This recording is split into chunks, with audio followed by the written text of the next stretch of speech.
Banner ಗಲಭೆ ಪ್ರಕರಣಕ್ಕೆ ಸಂಬಂಧಪಟ್ಟಂತೆ ಕಾಂಗ್ರೆಸ್ ಕಾರ್ಯಕರ್ತ ಗುಂಡಿಗೆ ಬಲಿಯಾಗಿರುವಂಥದ್ದು. ಆದರೆ ಆತನ ಅಂತ್ಯ ಸಂಸ್ಕಾರದಲ್ಲಿ ಸಾಕಷ್ಟು ಗೊಂದಲಗಳು ಉಂಟಾಗಿರುವಂಥದ್ದು. ಅಂದರೆ ಇದೀಗ ಏನು ಅವರ ತಾಯಿಯವರು ಅಂತ್ಯ ಸಂಸ್ಕಾರವನ್ನು ಮಣ್ಣಲ್ಲಿ ಹೂಣಬೇಕು ಅಂತೇಳಿ ಅಭಿಪ್ರಾಯವನ್ನು ವ್ಯಕ್ತಪಡಿಸಿದರು. ಆದರೆ ಶಾಸಕರು ಅದನ್ನು ಸುಡಬೇಕು ಅನ್ನೋ ನಿಟ್ಟಿನಲ್ಲಿ ಕೂಡ ಅವರ ನಿರ್ದೇಶನಂತೆ ಆಯಿತು ಅನ್ನೋದನ್ನ ಆರೋಪ ಜನಾರ್ದನ್ ಮಾಡ್ತಾ ಇದ್ದಾರೆ. ನಾವೀಗ ಜನಾರ್ದನ್ ಮಾತಾಡ್ಸೋಣ. ಸರ್, ಈಗ ಅವರ ತಾಯಿ ಹೇಳಿದ ಹಾಗೆ ಆ ಮೃತದೇಹವನ್ನು ಹೂಳಬೇಕು ಅನ್ನೋದು ಅಭಿಪ್ರಾಯ ಒಂದು ಕಡೆ ವ್ಯಕ್ತವಾದರೆ, ಮತ್ತೊಂದು ಕಡೆ ಶಾಸಕರ ಅಣಂತೆ ಅಂತಲೇ ಅವ್ರ ನಿರ್ದೇಶನ ಅಂತಲೇ ಸುಡಲಾಯಿತು ಅನ್ನೋ ತಾವು ಆರೋಪ ಮಾಡ್ತಾ ಇರುವಂಥದ್ದು. ಸರ್, ಯಾಕೆ ಸರ್? ನಾನು ಆರೋಪ ಅನ್ನೋದನ್ನು ಜಸ್ಟ್ ಬರೀ ಬಾಯಲ್ಲಿ ನಾನು ಹೇಳ್ತಾ ಇಲ್ಲ ಬ್ರದರ್. ನಾನು ಏನಿದ್ರು ಕೂಡ ವಿತ್ ಎವಿಡೆನ್ಸು ಸ್ಮಶಾನ ವಾಟಿಕೆಯಲ್ಲಿ ಕೆಲಸ ಮಾಡುವಂಥ ಒಬ್ಬ ಸೋಮು ಅನ್ನೋ ಹುಡುಗ ಯಾರು ಕುಣಿಯನ್ನು ತೆಗೆದಿದ್ದಾನೆ ಅವನ ಬಾಯಲ್ಲಿ ಬಂದಿರುವಂಥ ಎಲ್ಲ ವಿಷಯಗಳನ್ನ ವೀಡಿಯೋನ ನಾನು ನಿಮಗೆ ಇವತ್ತು ಡಿಸ್ಪ್ಲೇ ಮಾಡಿರುವಂಥದ್ದು.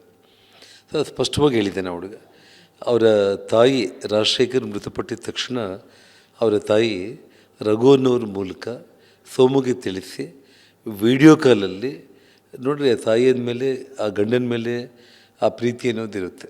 ಸಮಾಧಿ ಆದಮೇಲೆ ಆ ಮಗನ ಸಮಾಧಿ ಕೂಡ ತನ್ನ ಗಂಡನ ಸಮಾಧಿ ಬಗಲಿಗೆ, ತಂದೆ ಮಗ ಬಗಲಿಗೆ ಇರಬೇಕು ಅನ್ನೋಂಥ ದೃಷ್ಟಿಯಿಂದ ವಿಡಿಯೋ ಕಾಲ್ ಮೂಲಕ ಅವರ ತಂದೆ ಸಮಾಧಿಯನ್ನು ನೋಡಿ ತೋರಿಸಿದ್ದಾದ್ಮೇಲೆ ಅದ್ರ ಬಗಲಿಗೆ ಆ ಹುಡುಗನ ಸಮಾಧಿ ಮಾಡಿ ಅಂತೇಳಿ ರಿಕ್ವೆಸ್ಟ್ ಮಾಡಿದಾಗ ಅಲ್ಲಿ ಕುಣಿ ತೆಗೆದಿರುವಂಥದ್ದು.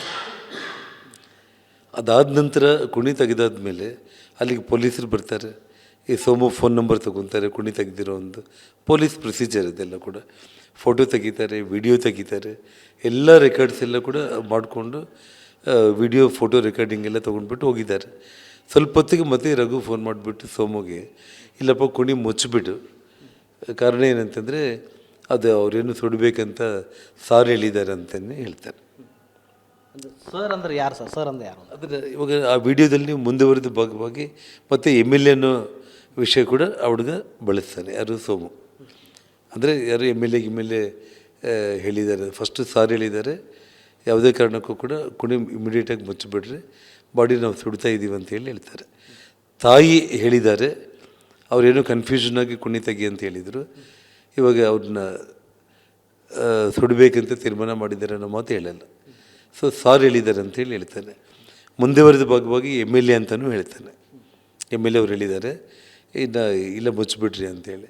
ಮುಚ್ಚಬೇಕು ಅಂದರೆ ಒಂದು ಸಲ ಸ್ಮಶಾನದಲ್ಲಿ ಕುಣಿ ತೆಗೆದ ಮೇಲೆ ಹಾಗೆ ಮುಚ್ಚಬಾರ್ದು, ಪದ್ಧತಿ ಪ್ರಕಾರ ತೆಂಗಿನಕಾಯಿ ನೀರೆಲ್ಲ ಹಾಕಿ ನಾನು ಅದನ್ನು ಏನು ಮಾಡೋದು ನನ್ನ ಕರ್ಮ, ಇದುವರೆಗೆ ನನ್ನ ಅನುಭವದಲ್ಲಿ ಇಂಥದ್ದು ಆಗಲೇ ಇಲ್ಲ ಅಂತ ಹೇಳ್ತಾನೆ.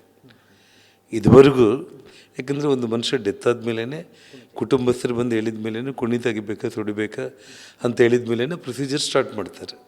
ಸೊ ಒಂದು ಸಲ ಕುಣಿಯೆಲ್ಲ ತೆಗೆದು ಇನ್ನೇನು ಸೆವಾ ಹೂತೋ ಸಂದರ್ಭದಲ್ಲಿ ಬಂದು ಇಲ್ಲ ಅದನ್ನು ಸುಡಬೇಕಂತ ಸಾರ್ ಹೇಳಿದ್ದಾನೆ ಅಂತಾನೆ. ಮತ್ತು ಮುಂದೆವರೆದು MLA ಅಂತ ಹೇಳ್ತಾನೆ. ಮತ್ತು ಇನ್ನೂ ಮುಂದೆವರೆದು ಆ ರಾಜಶೇಖರ್ ಏನು ತೀರ್ಕೊಂಡು ಹೋಗಿದ್ದಾನೆ ಆ ಹುಡುಗಿನ ಅಭಿಮಾನಿಗಳು, ಫ್ಯಾನ್ಸ್ ಬಂದು ನನ್ನ ಹತ್ರ ಹೇಳಿದರು, ಅದೇಪ್ಪ ನಾವು ಕುಣಿಯಲ್ಲಿ ಆಗಿಬಿಟ್ರೆ ಮತ್ತು ಇನ್ನೊಂದು ಸಲ ಬಾಡಿ ತೆಗೆದು ಅದನ್ನು ಪೋಸ್ಟ್ ಮಾರ್ಟಮ್ ಮಾಡ್ತಾರೆ, ಮತ್ತು ಇಲ್ಲ ಸಿಗಾಕೊಂಡ್ಬಿಡ್ತೀವಿ, ಸುಟ್ಬಿಡೋದೇ ಬೆಟ್ರ್ ಅಂತೇಳಿ ಅವ್ರು ತೀರ್ಮಾನ ತೊಗೊಂಡಿದ್ದಾರೆ.